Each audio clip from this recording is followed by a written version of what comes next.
Olá pessoal, estamos de volta hoje para mais um episódio do CCM Conecta, o seu podcast favorito. E hoje a gente vai fazer uma edição especial, porque eu estou aqui com o professor David Nutt, e ele é um dos maiores especialistas que a gente tem no mundo, no estudo do uso das drogas psicodélicas para tratar doenças mentais. Uma informação importante sobre o episódio de hoje: eu vou conversar com ele em inglês, então todo o áudio que vocês vão escutar aqui no Spotify e nos outros meios de podcast vão ser em inglês, mas vocês podem acessar o nosso canal do YouTube, pode procurar lá no YouTube pelo canal CCM Group, né? Lá vai estar disponível o episódio gravado em vídeo e com legendas, então se você tiver interesse em escutar, em assistir o podcast e ver com legendas, você pode fazer isso através do YouTube no nosso canal, no canal do grupo CCM, tá bem? Então eu vou começar aqui a minha conversa com o professor David Nutt. Claro que o objetivo, o tópico desse episódio é o uso das drogas psicodélicas para tratar condições mentais, e o objetivo é a gente entender um pouquinho como da onde que surgiu o interesse dele em buscar esse caminho de pesquisa, e quais as evidências que a gente tem que essas drogas psicodélicas têm de benefício, e até em comparação com as drogas tradicionais para tratar transtornos mentais como depressão, estresse pós-traumático, entre outros. Tá bem? Então eu te convido para se juntar a gente aqui nessa conversa e mergulhar um pouco nessa torrente de informações que a gente espera poder passar para vocês. So, Professor David Nutt, thank you very much for being here with us. I know that we've been chasing you for a few years, and you could finally make it to the Congress, so we're very honored to have you here. Well, it's great to be here. I've wanted to come for many years, but various things got in the way, so it's nice to Perfect, be here. But really good that you're here now. Thank you very much.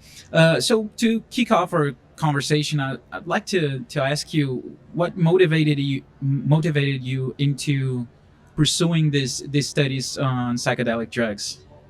Well, I'm a psychopharmacologist. Okay. So that means I study the effects of drugs on the brain. And in my lifetime, I have probably studied more different classes of drug in human brains than anyone ever. But one class we hadn't properly studied was psychedelics, because they were illegal and they were stigmatized.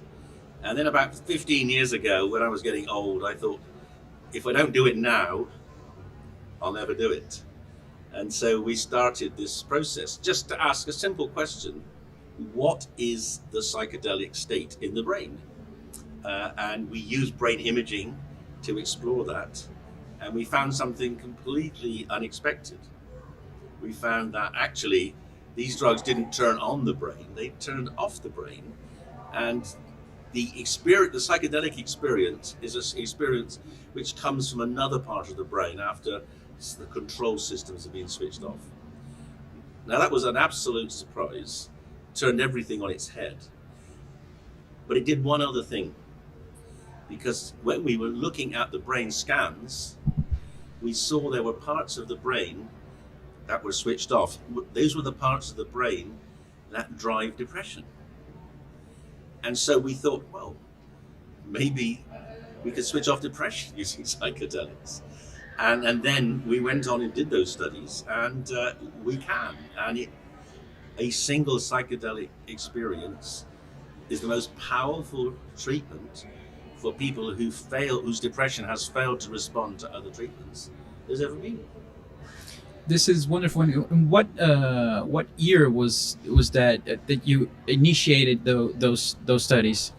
So the very first imaging studies we started doing about 2008, and we published the paper in 2012, and that really opened up the field then. And how was it to get those through ethics committees and getting the study approved? Yes, the ethics wasn't so bad. I mean, the ethics for the brain imaging study was okay, because we were using psilocybin to start with, magic mushroom juice. We're giving it to healthy volunteers. They had all experienced psychedelics before, so we weren't introducing naive people to psychedelics. We knew they could cope with it because we were doing it in the scanner. So that was not too difficult. The real challenge came when we wanted to do the study in patients. The ethics committee effectively stopped us. The ethics committee said it's too dangerous to give a psychedelic to a depressed person. And we said, why? And they said, because it's never been done before. And we said, well, it has been done before. It was done before in the 1950s and 60s on maybe 40,000 patients. And they said, yes, but that's different. And we said, okay, what can we do? And they said, what you've got to do is this. You can take these patients and you can give them a single dose, and then you've got to monitor them for 6 months. And if none of them die, then you can do the proper study. And we had to say yes. So actually our first study wasn't, the primary measure was not how their mood changed. The primary measure was whether they lived or died, but of course they all did. And the secondary measure of depression showed huge effects. Great. And just so that and maybe this is a tricky question, but what exactly does a psychedelic drug like psilocybin do to our brain that allows us to get better? And you said in the case of depression that it turns off some areas of the brain that that actually stop people from feeling depressed. And but how does that work during the session? Because I know that there should be a proper setting and an intense preparation going into the session that will be assisted, and patients will take the psychedelic drug. But how long does it take so the brain, or how long does it stay shut down and people can from there on get better? So shall I explain what we do? Yeah. So there's 3 stages to the therapy. The first stage is to select the patients. The patients have to meet certain criteria. So for instance, they must not have a history of psychosis. They mustn't have a first-degree relative with psychosis, because we want to minimize the risk of a psychotic reaction. They mustn't be on medicines which will block the effects of the psychedelic. So there are some criteria that have to be met. They tick that box, then they come into an educational session the day before they have the treatment, where they're taught about what might happen, how it might feel, what to say, what to do. They meet the therapists who will be with them through the session, so they become very confident they're in safe hands. And the next day, they have the treatment. And the treatment is a single capsule of psilocybin, and the effect comes on after about 30 minutes, and it lasts for between about 4 and 6 hours. And they have these experiences of going in and out of the past, working around their memories, their experiences, their fears, etc. With the therapist present, but we don't do therapy. The therapist is just present in case people need reassurance. Sometimes they might ask to have their handhelds. Normally they have an eye mask on and they have music coming through the ear pieces. And then it's the next day that we start to do the psychotherapy. Oh, it's in the next day. It's not during the experience. It's not, because if you try to talk to people during the experience, you can get it in the way of the therapy. Oh. Because very often people are doing, let me give you an example. Yeah. Not in that, because we don't do it to the patients. But let me give you an example of what happened in one of the studies with the volunteers. So we started off doing the traditional thing. We're going to see what the brain does under the psychedelic in the same way as we gave them something like amphetamine or give them something, like a sedative. So you start asking them questions. Can you do this experiment? Can you count down in 7s from 100? And it's a concentration task. And why we do it, I don't really know. But anyway, so one of the volunteers in the LSD study, we said, will you count down? It's time to count down in 7s from 100. And he said, will you please piss off? I'm talking to God. There's more important things to do. And that's the thing, you don't want to interrupt people who are perhaps having a really deep engagement with some trauma in the past. You mustn't get in the way of that exploration. But during that time, if the person feels something that she's afraid of or something that's terrifying that she's experiencing, does the counselor, does the therapist help the patient? Does it does the therapist guide the patient in the face of that experience, or it just assures him that he's there and whatever? Just occasionally, the patient will take the eye shades off and say, you know, I'm frightened, I don't know what to do, I'm not sure. And the therapists are there. We always have two therapists, and we encourage them to go what we call in and through, because what happens is people start to engage with things that have traumatized them in the past, which they have been resisting. And one of the reasons depression is so draining of people's motivation and cognitive ability is because you spend so much effort blocking these memories. And when the memories start to come back, people don't want to go there because they spend years not going there. And what we say then to them is in and through. Don't fight it. If you fight it, you won't get the benefit. Let it wash over you, go through it, and understand what's causing it. And so occasionally we encourage a person to do that if they don't want to. But mostly beforehand, we've told them to do that. We've told them to go with the flow, don't fight it. Mostly they do. And how sure can you be that you're going to have the session where the person has the psychedelic experience? And how do you know that the experience will be something that has to do with the depression or the condition you're treating? That's a great question. And so we cannot be sure. What is really odd is that the experience can be very different in the same person. So one study, we gave them 2 doses, one 3 weeks apart from the other one, because we wanted to see if we could make the effects last longer. And there was absolutely no relationship whatsoever between the first trip and the second trip. But both can be meaningful. Sometimes, mostly the trips are challenging. People go places where they've not wanted to go, and they see traumas in their childhood or in their adulthood, or they deal with conflicts. Sometimes they go to nice places. Sometimes they float into heaven. Occasionally, you know, they talk to God, and that's also can be quite therapeutic. But they are patients. They're in there because they want to work on their depression. So we can't make them, but we encourage them, and mostly they do. But the content of that is completely unexplored. We have no idea what's going to happen, nor do they. And are all these experiences like visual? It's like you're seeing with your mind's eye. How does that work? Yeah, well, that's what happens is that people generally do see a lot of things, and they remember a lot of things, and they think a lot of things. But so it's I suppose the nearest example we have in normal life is dream. You know, where you actually, if you can remember dreams, your dreams are kind of weird and interesting, sometimes terrifying, and it's like having a 6-hour dream.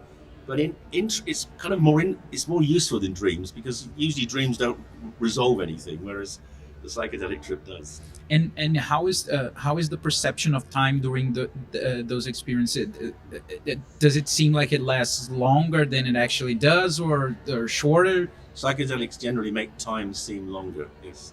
So that's so it seems like you're to spend a whole day, you know, into that vision or that experience, yes. And maybe it's 3 hours, 4 hours. Yes, and of course some people see their whole life. You know, they work their way all the way through their lives.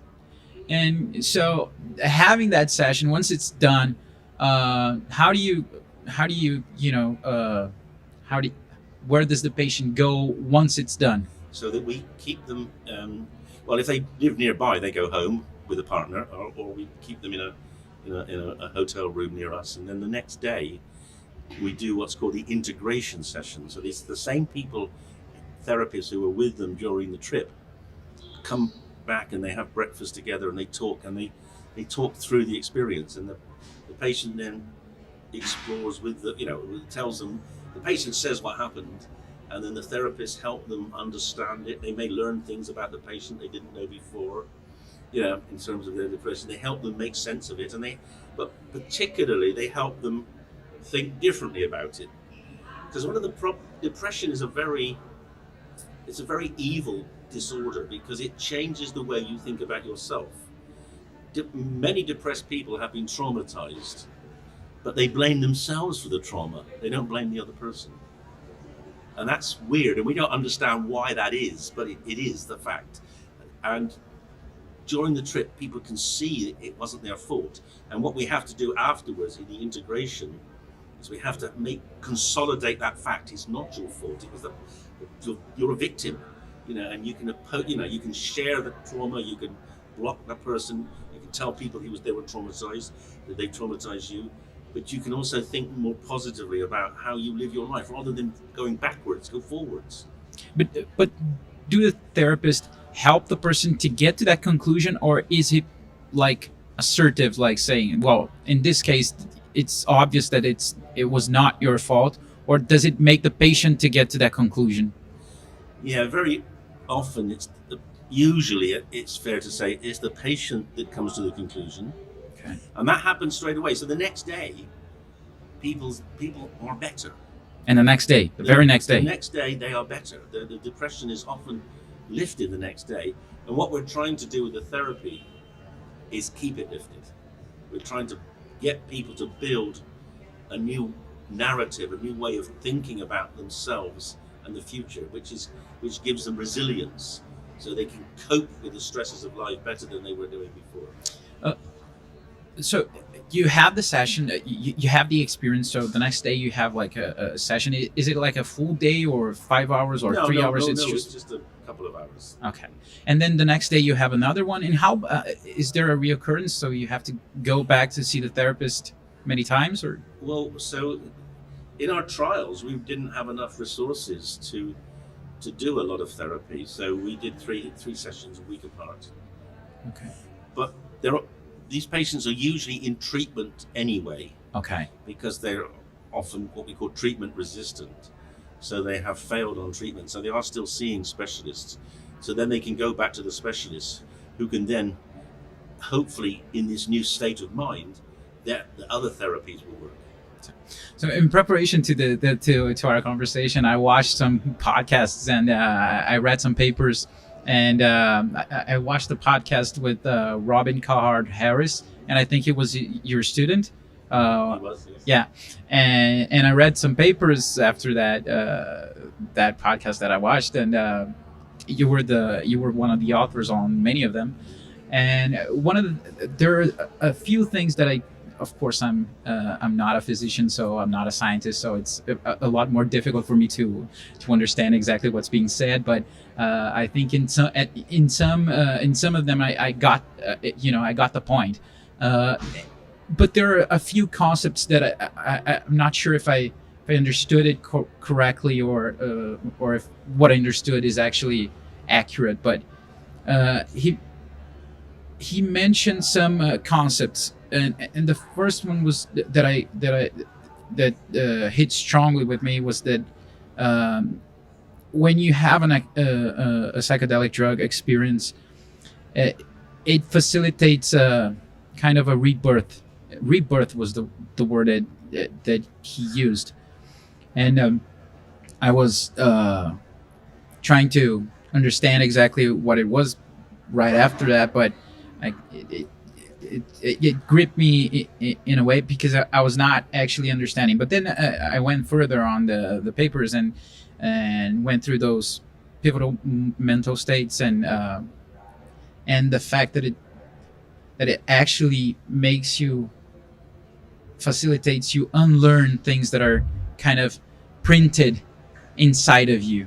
And so I wonder how this experiences, and what does the drug do to your brain, where it's easier for us to make new conceptions about ourselves, and and record them over the ones that we had before the experience? What happens there? Yes, so we're still working on that. But we have a couple of theories. So the first thing to say is that we're not sure if it's an overwriting or whether it's a disruption. So one of the analogies we like to use is sometimes is the snow globe. You have all the little snow in your globe, and then you shake it up and it comes down differently. And that's what psychedelics do. They shake up the brain. They break down for the period of the trip. They break down the routine patterns of behavior and thinking that have been laid down all your life, that start in childhood. And this concept of rebirth is that during the trip, your brain becomes hyper-connected like it was as a child. When you're a baby, every part of the brain can talk pretty much to every other part. And then over the period of decades, your brain becomes less and less flexible. You get more and more locked into ways of thinking, doing, remembering, etc., which is very efficient. The brain is way more efficient than any human computer. But if it's wrong, if the thinking's wrong, as in depression, it can be locked in a way which is hard to escape from. And the psychedelic trip kind of resets you back to, for a few hours, like you're being reborn. Your brain can do what it used to do. And that is, I think, hugely important in terms of breaking down the repression, breaking down the barriers to remembering, allowing people to get back to what caused the depression, but also reframe it, because you can actually then look at it from different perspectives. Instead of in the normal state, you see the one, you think the one thing all the time, or depressed people do. So under the psychedelic, you can see it from all sorts of different dimensions, perspectives, and that allows you to, what we say is new solutions to old problems. You can get insights and understandings and resolutions which you couldn't do before, because your brain would not let you. It wouldn't let you escape from that routine that it already set up running. So let me see if I got it straight. So I'm gonna imagine if I played tennis when I was a young adolescent. So one of the most difficult parts of playing tennis in high level is to improve your serve, right? So once you start, you get a set of instructions and the movements you have to do with your legs, with your knees, with your left arm, your right arm, the way you have to toss the ball, the way you have to open up the racket, and how do you make the jump, and where do you should put your weight at each time of that thing. So it's a set of instructions, and while you're learning, you have to consciously think about each of those things so you can do that. So the first time you do it, it's all wrong, but you know where you did wrong, and you try to do it again, and you think, well, I have to toss the ball this way. So it's a very conscious and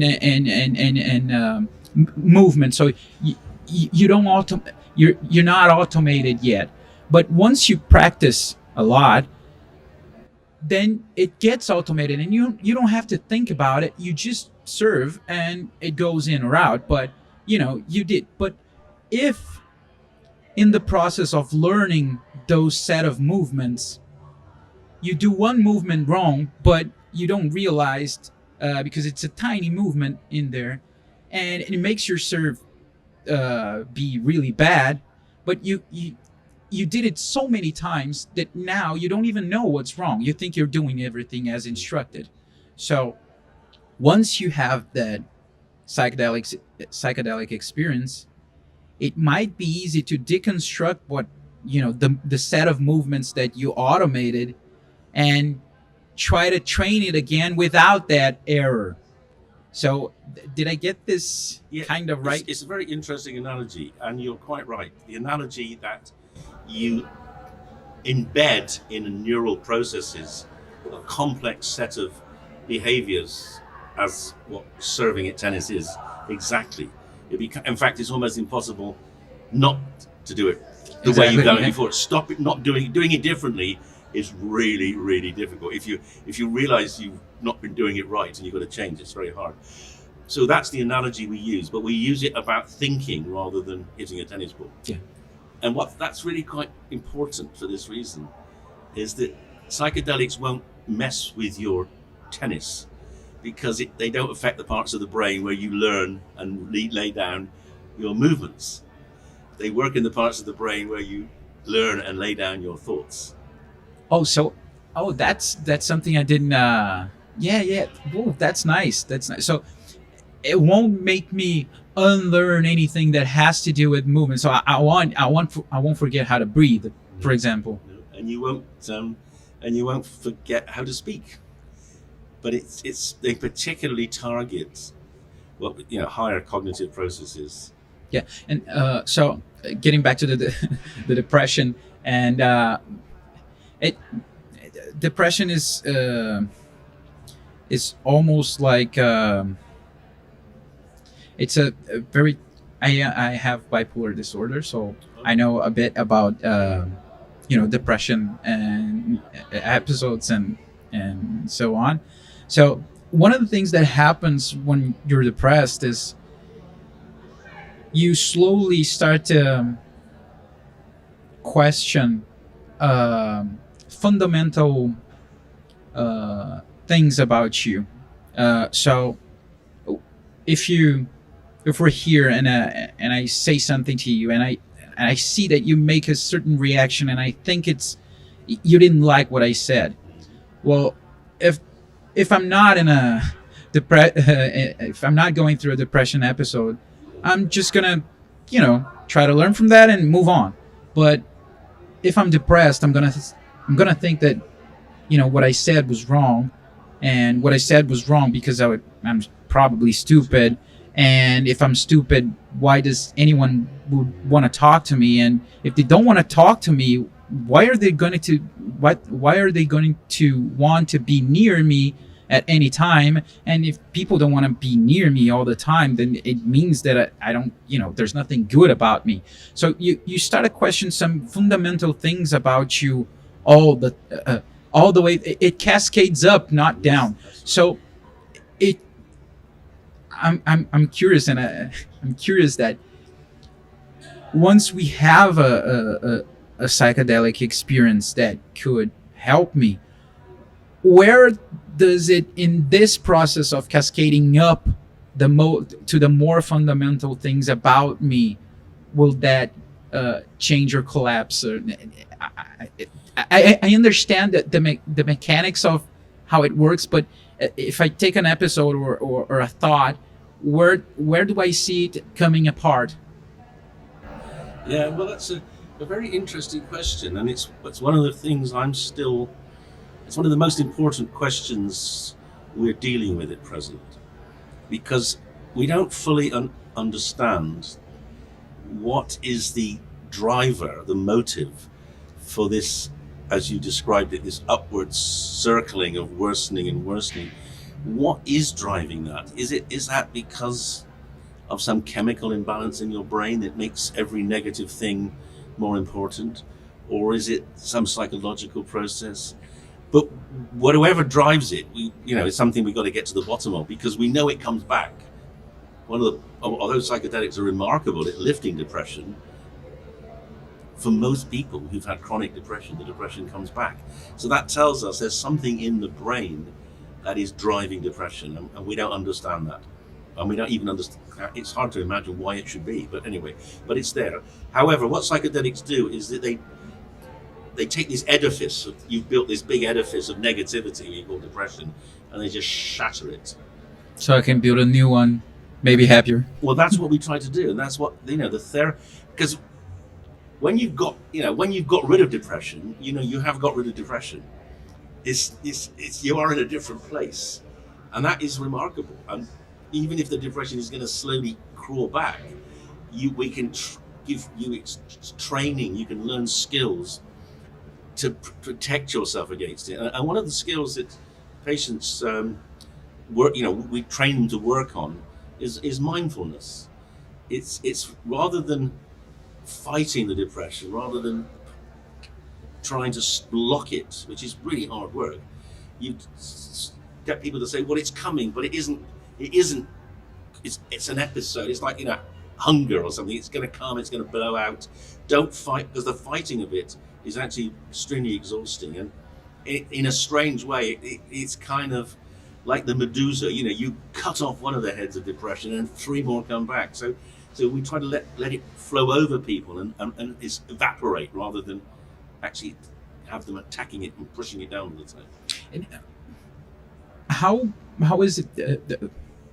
If you compare a treatment with regular drugs for depression and with psychedelic drugs, are the treatments, the outcomes are different and if yes, in favor of which kind of class of medication?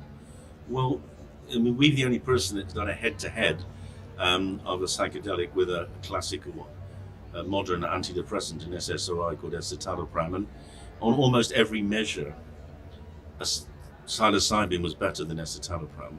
But both work. Both work. Psychedelic worked very well, and escitalopram worked okay. But the important thing is they work in entirely different ways, and we can show that with brain imaging. We can show that the psychedelic increases flexibility in the brain, and that's just what the patients describe. The patients say they can think more flexibly, they can break out of these thought loops. And we can see that. We can see that their brain is more flexible. It's amazing. We can image the brain, and we can see how frequently the brain changes. There are multiple states. Your brain is running hundreds of simultaneous programs, and we can measure quite a few of them with imaging, and we can see the brain flipping between the different ones, and we can see that they flip more readily under a psychedelic, and they stay flipping more readily after the psychedelic. That's flexibility, and that's how people can escape from negative thoughts. If the negative thought comes in, they can still think differently, whereas before they couldn't.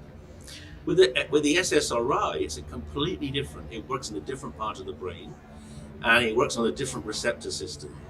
And what traditional antidepressants like SSRIs do is they are to the emotional centers of the brain what a plaster of Paris is to a broken arm. The plaster of Paris doesn't heal the bone, but it keeps the bone safe, protected, stable, so it can heal itself.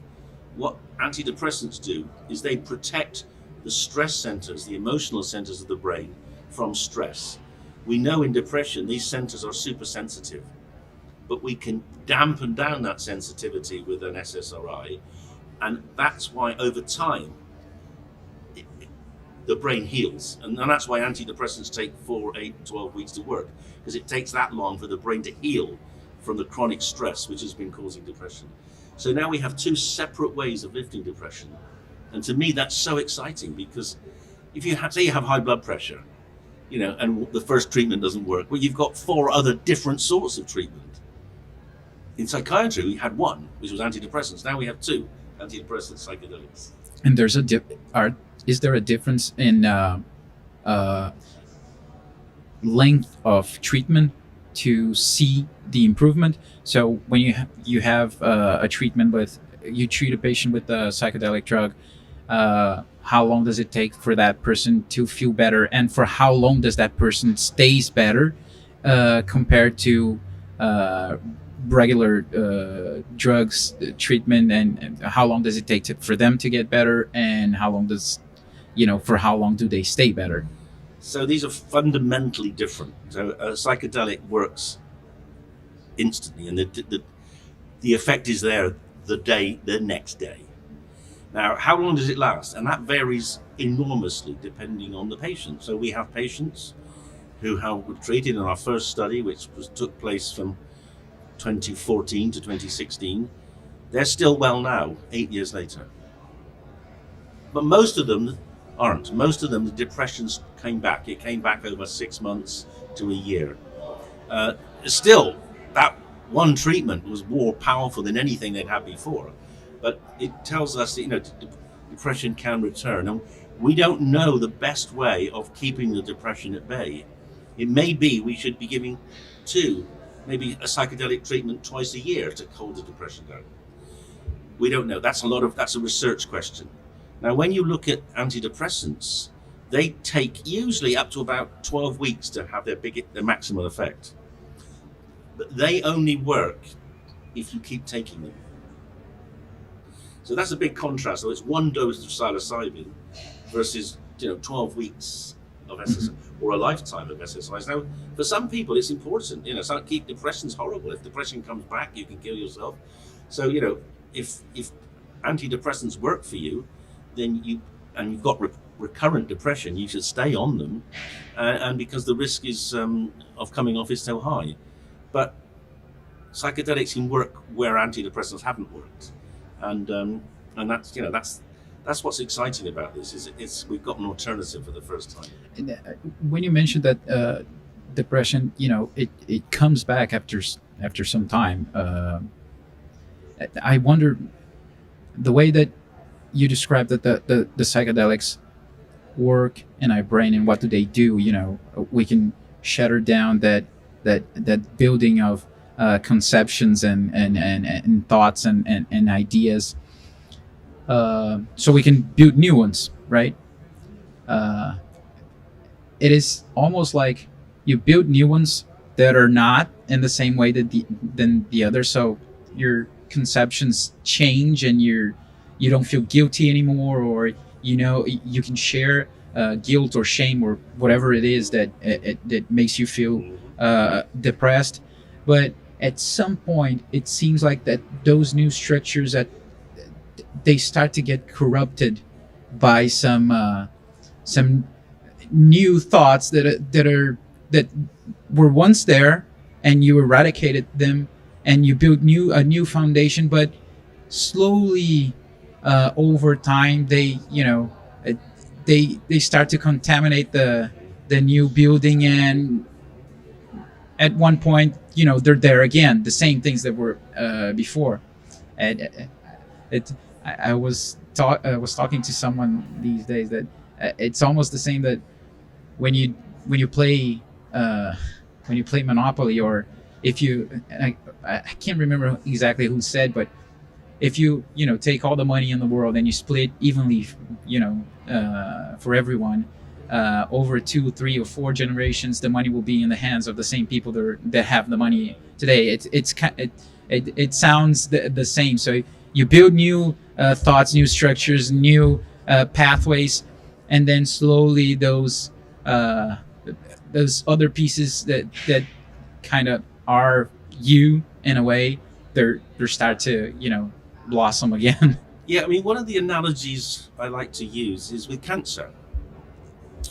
Now, for most people, cancer therapy isn't completely curative. For most people, it suppresses the cancer for weeks, months, years, but then the cancer comes back. There's a process, and in a way, depression is like a cancer of thinking.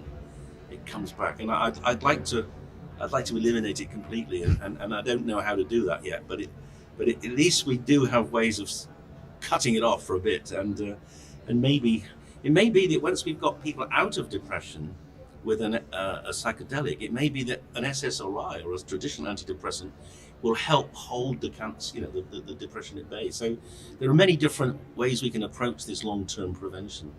And we've been talking a lot about depression, but what other conditions can we treat, or do we know that we already know that have potential to be treated with psychedelic drugs?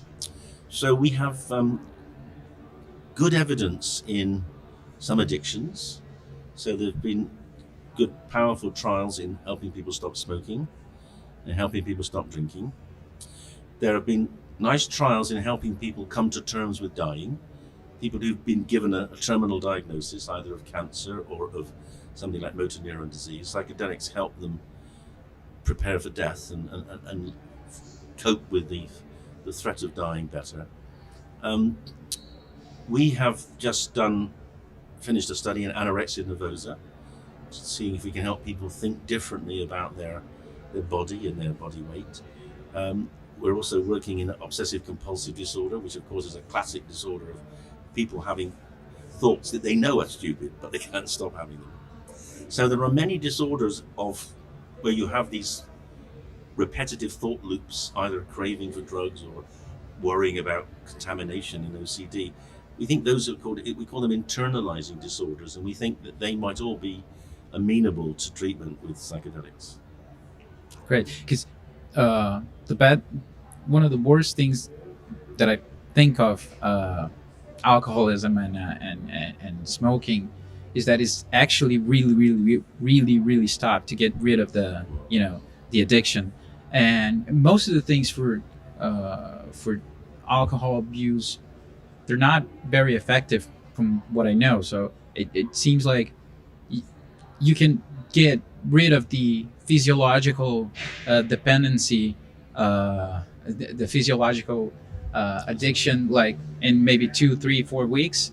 But once you put the person in their environment again, then it's really easy for them to relapse and go back to drinking. So, and there's not, I don't think that there's a good medication that helps that process. And the same goes for smoking, although there are a few medication for smoking to quit smoking that are effective, but also a bit dangerous if you're depressed. But they're not very effective in a way that after 1 year most of the people still go back to smoking. So if that is actually something that works, it will save like a lot. Yeah. And what's really interesting about the addiction trials is exactly what you say, that they've all been done with psilocybin, but they work on the thinking. People say, I no longer am obsessed with the drug. It no longer consumes all my thinking hour by hour, day by day. I've sort of detached myself from it. So they might even still have the physiological withdrawal. They might have the physiological desire for the drug, but they don't have the mental desire. And so they're able just to say, no, I'm not going to drink. So one of the most remarkable studies, not yet published, was by a guy called Matt Johnson from Johns Hopkins. He's the expert on tobacco smoking. He did his second trial. He compared a single dose of psilocybin with nicotine patch. Mm-hmm. And he showed that 60% of people stopped smoking completely after psilocybin, and about 30% stopped after a patch. But what was really interesting was that the psilocybin group, they had nicotine withdrawal. Because they stopped smoking, they had withdrawal, but they didn't relapse. Because they didn't have the cognitive, they didn't crave the nicotine. It's just like, oh, I'm shaking, I'm a bit nauseous, but that's just withdrawal. Who cares? It'll get over it. I might have a cold. I'm not going to start smoking because I have a cold. This is just physiology. Their mind was reset. Yeah, I stopped drinking 10 years ago, and a few years ago in 2019, I quit smoking.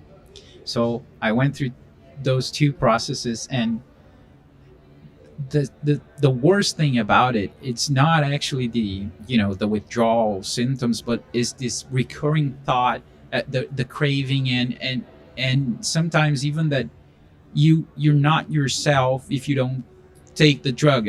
So if you don't smoke at that particular time, it's kind of like not yourself. And with alcohol, I think it's even worse because it alters your state of mind. So at some point it becomes sort of a part of your identity, the way you are under the influence of alcohol and when you're not.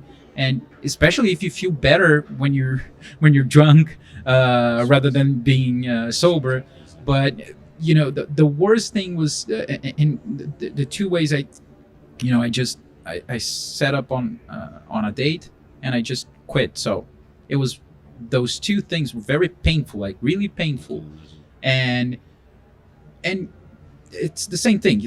After a while you don't have that craving, and it's not physiological, but everything, it's a trigger. So in that recurring time that, well, it's going to be so nice if I could have a drink, and that cigarette that I'm not taking, but that I'm not smoking, but if I did smoke that cigarette, it would be really nice, it would feel really nice. But that was the worst thing to beat, that recurring thoughts and intrusive thoughts. So, well, maybe if you ever relapse, I hope you don't, but if you do relapse, then maybe we can help you with some psilocybin to get back Perfect. up again. I would really interested in that.